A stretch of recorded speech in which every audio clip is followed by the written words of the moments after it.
namate nambaranantau nambaranantau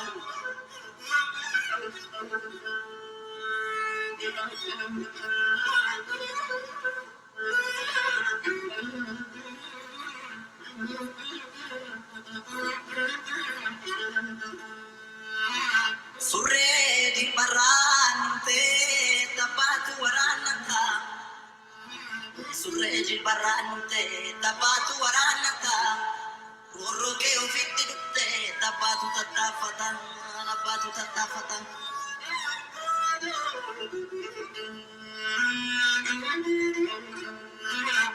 Yo yartu namanya te mansata ni lalu nyara do watu male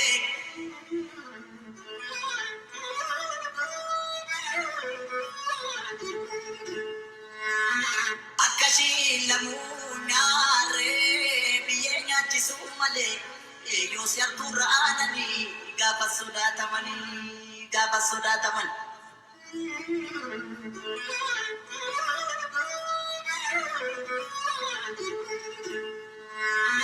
Randa gama motobin bajiba kaksukoti Randa gama motobin bajiba kaksukoti Shiraya tunda nabe eke godanu koti Shiriyo nugamote eo aro marte male yo diko turte male e baeda kalandira nuga barbachan jura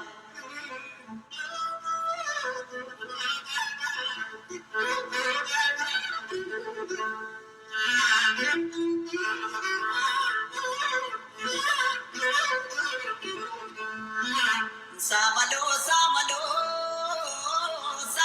nimpati yo makanatapti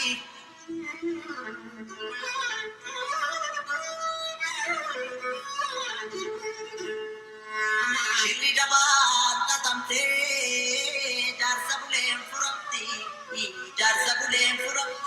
Ananya tu kabe, ananya tu ilmu ira sinyati sare sinyati gurba. Ataleko sare sinyati abe.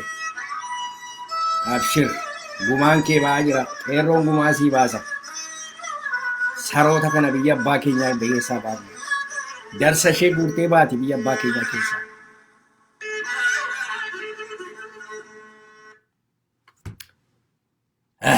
ilmaan Oromoo garaan nu waadama garaatu nu waadama ilmaan ni nafxanyaa har'a biyya abbaa keenya keessa burraaqxe sareen biyya abbaan qabne harree keessa garmaaman jedhan har'a kan hin dhufee fi daqiiqaa yartuu isin taasisuudhaaf hin dhufee waan deemaa jiru kana alaayansii jiru kana hiriira galamee jiru kana biyya keessatti amma confusionii jiru kanaan isinii ibsuu dhufe xiqqooruma ishee akkasinii na dhaggeeffattanii akkasiin walii hirtanii barbaada har'a diinni firri hiriira galeera hiriira maaltu galame yoo jenne hiriira maaliif galame yoo jenne hiriirri galamee jiru namni kaampiitti galaa jira kaampiin tokko kaampii nafxanyaa number 1 enemy Oromoo Isaayyaas Afeworqiitii fi kaampii Abiyyii fi kaampii nafxanyoota gam tokko immoo kaampii warra demokraasii barbaanna jedhu warra federaalist kaampii kan jedhamu federaalist kaampii warra unitary government Abiyyi faani li'oolaawwinnet Itoophiyaa dhaabna isa jedhan sana isa dura kan dhaabatudha.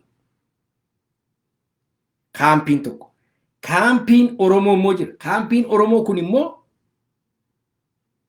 saba Oromootii, qeerroo Oromootii fi waboo qabatee Oromoo isa jedhamu wajjin kan dhaabbatu jira.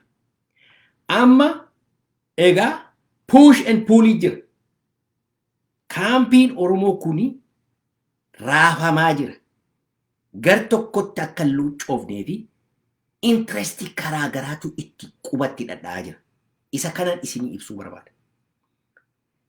Interestiin kun karaa kan manifestii of godha yoo jettanii laanguujii tokko tokkotu woordii tokko tokko jecha tokko tokko dhimma itti ba'u. Isheen kiliirii isinii gochuu barbaada. Kaampiin kun maal gochuutu irra jira isa jedhuni isaan isinii dhiyeessuu barbaada. Har'a Oromoodhaaf diinni number 1 daqiiqaa kanatti eenyu yoo jenne ilaa principaliin koo no permanent enemy no permanent friend dha. Kun isiniif agadu. Politikaa keessatti permanent enemy waan jedhamuu fi permanent friend waan jedhamu jiru. Diinni dhaabbataadhaa fi firri dhaabbataan hin jiru. Yeroo hundumaa dantaa saba keetii, dantaa biyya abbaa keetii, dantaa kee irratti hundoofteetu nama wajjin walii galta, nama wajjin wal lolta. Kanaaf permanentiin hin jiru addunyaa kanarra ilmaan Oromoo kana beekaa.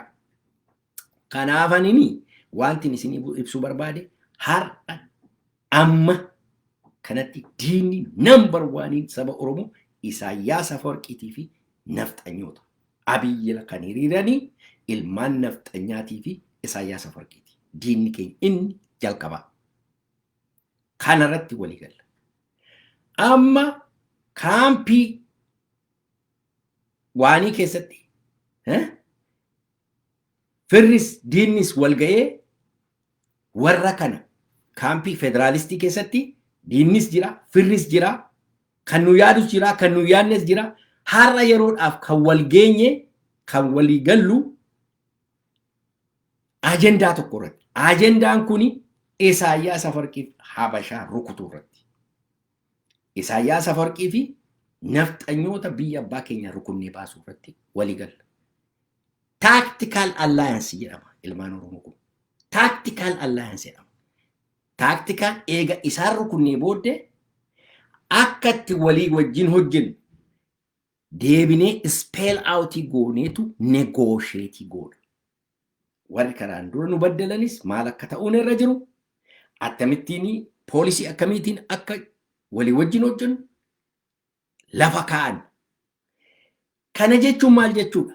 Kun akka hin taanee fi ijoollee dargaggoo politikaa irratti baay'een bishaane gowwoomsaa jiru. Maal jedhu? Oo nu namatti hin hirkannu. Nu hirkannuu hin barbaannu. Hirkachuu hin barbaannu. Hirkachuu hirkachaa. Hirkuchuu hirkachaa waan jedhamu tokko jira. Eessaa dhufe yaa?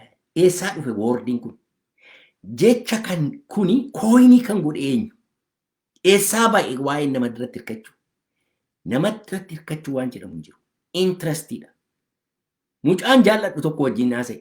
Maani nama irratti hirkachuu jettaa jennaani amma fakkeenyaaf hin jedhe. Tigraay ijoollee Tigraay wajjin hojjechuu dandeenyaan jedhe. No kanaan dura Amaaratti hirkannee Tigreetti hirkannee maaloo jenne hin hirkanne Oromoon. Sabi Oromoo hin hirkanne. Interestiin keenyas hin hirkanne. Namni hirkate hin jiru.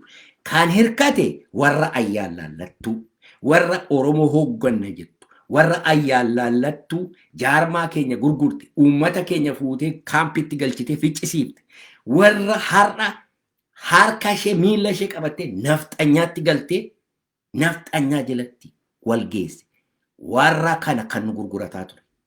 Genuinii taa'ee spell outii godhee namni saba Oromootiif interestii Oromoon eegsisa jedhee uummata Oromoo wajjin haasa'ee saba Oromoo wajjin haasa'ee interestii Oromoon eegsisa jedhee Oromoo paarsipeetii godhee sabi Oromoo qooda keessatti fudhatee yaada keessatti kennatee abaluu wajjin hojjenna lafitti jedhame hin jiru. Soba dubbiti.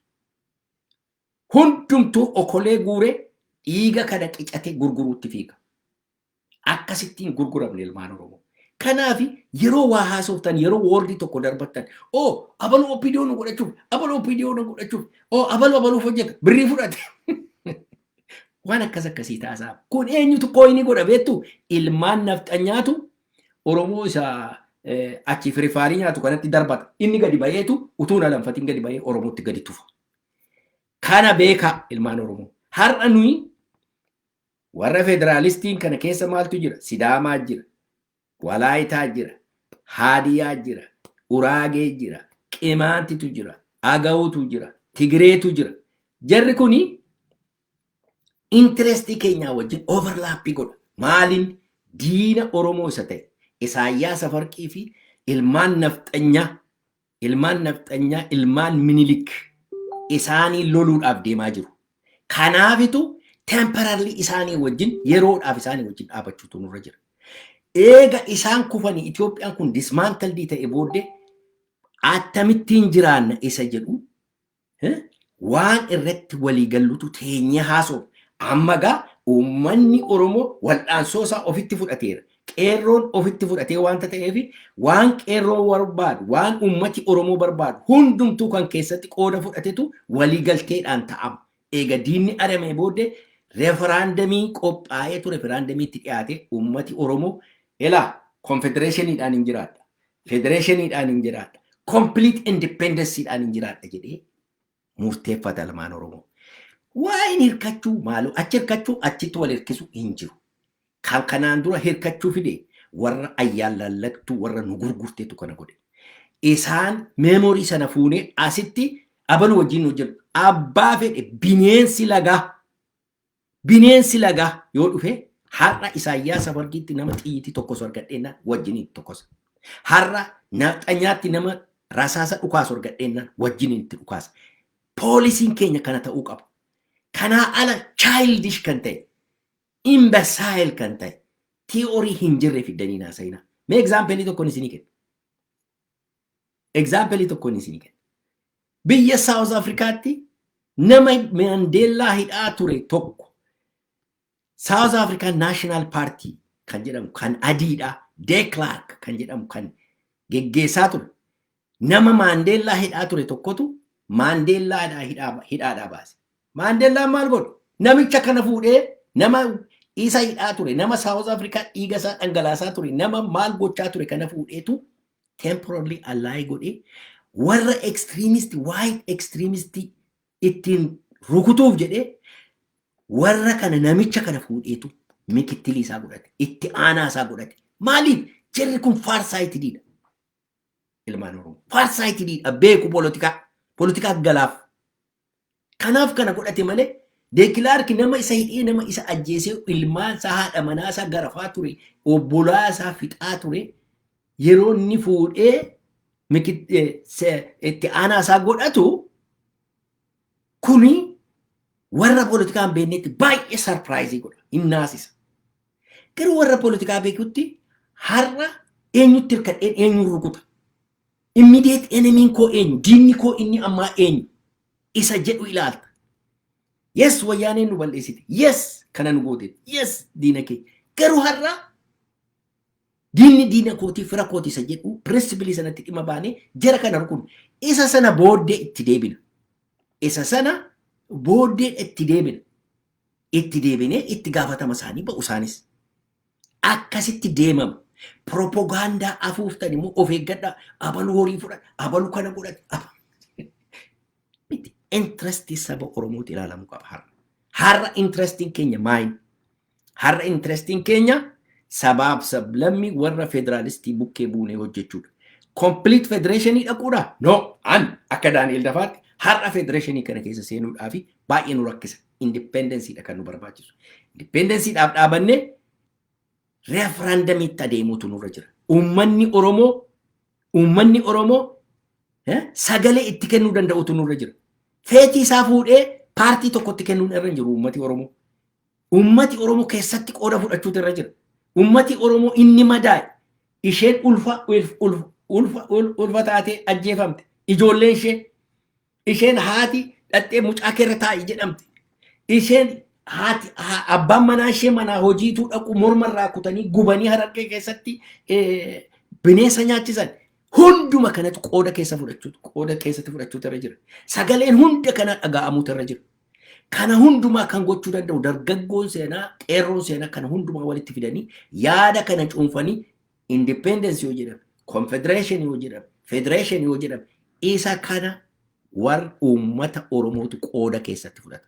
Daldaltoota siyaasaa, warra abbaa gadaa, abbaa jinni, warra maqoomiyaa baattee deemtu, qeesii masqala baattee deemtu, sheekota nu goomsitu. No, we don't need them. We don't need them. Uummata Oromootu qooda keessatti fudhatee feetii Oromoo gara fuulduraa Egeree Oromoo kan murteessu uummata Oromooti.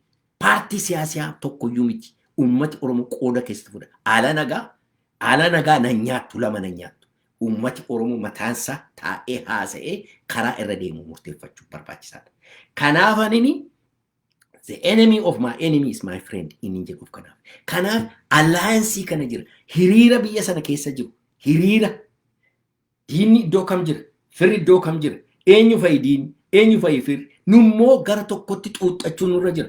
Akkamittiin dhufnee diina Isaayyaas Afwerqiif nafxanyoota kana ofirraa rukunna isa jedhu irratti haasa'uu danda'u nurra jira.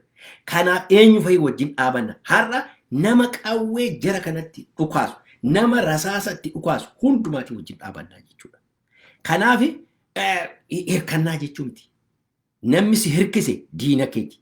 Namni kanaan duras Habashaadha wajjin negoosheetii gochaa ture. Namni Sha'abiyaa wajjin negoosheetii, Wayyaanee wajjin negoosheetii gochaa ture. Maqaa keetiin si gurgurate. Hundumti isaa si gurgurate. Kanaaf karaa sanarra lammata nan deema jettee jennaan baduu keeti. Badiisa kee isa dhumaati. Kanaaf hirkisuu, wal gototuu isa jedhu kana woordii kana yeroo dhimma itti ba'an of eeggachuu danda'u nurra jira. Kanaafan dhufe har'aa tokkoffaa allaayansii isinii ibsu. Allaayansii eenyu wajjin allaayii goonu. Hammam deemnu. Yeroo kam maal gochuun nurra jira. Feetiin keenya maal ta'utu irra jira. Isa kana disaayidii gochuutu nurra jira. Kana kan murteessu immoo uummata Oromooti. Uummati Oromoo qooda keessatti warra poolitikaa jedhee qobaa isaanii akka jettii ka'anii lafarraa fiigan miti. No, uummati Oromoo cool down. Nutu miidhame, nuyi kan dhume qeerroodha. Nutu murteeffachuu nurra jira. Jedhee feetii isaa, egeree isaa harka keessatti fudhachuu danda'utu irra jira. Kana booddee poolitishaanii amantee fuutee dhaqxee baaskeetii sana keessa feetii kee kaa'uun sirra jiru. Kana of eeggachuun nurra jira. Waaqayyo nu haa gargaaru. Jabaadhaa ilmaan Oromoo. Ilaa himmoodha. Waan fedhi yoo ta'e waggaa baay'ee viidiyoo irratti kan hin haasa'e ilmaan Habashaatii wajjin jiraachuu hin dandeenyu. Inuma hin dandeenyu. Agartan egaa ija keessanii waa isaan gochaa jiran. Ilmaanni nafxanyaa takka nu wajjin jiraachuu hin danda'anii nus isaanii wajjin hin jiraachuu hin dandeenyu. Kanaaf hamma danda'ametti walii wajjin dhaabanne eenyu kan nu wajjin dhaabatu har'a bor kan nu wajjin dhaabatu iftaan kanaan sadarkaa sadarkaadhaan leeriidhaan adda addaan baafachaa wal qixeessaa of qixeessaa deemutu nurra jira. Jabaadhaa himmoona Republic of Oromiyaan hin dhaabata. Daawwatii tokko hin qabu Oromoon hin walabuun. Walabummaa Oromiyaatiif dhaabachuutu nurra jira. Republic of Oromiyaa ijjeerrachuudhaaf. Kanammoo hin goona jabaadhaa abshir gara fuulduraatti duwwaa. Gara booddee ilaaluun hin jiru. Dhiiraan qabanii ija lafa jalan qaban. Qeerransa eegeen qaban qabnaan gadi hin dhiisan jetti haati koo. Kana beekadhaa ilmaan Oromoo. Jabaadhaa nagaatti tola Waaqoo isin hojjetata.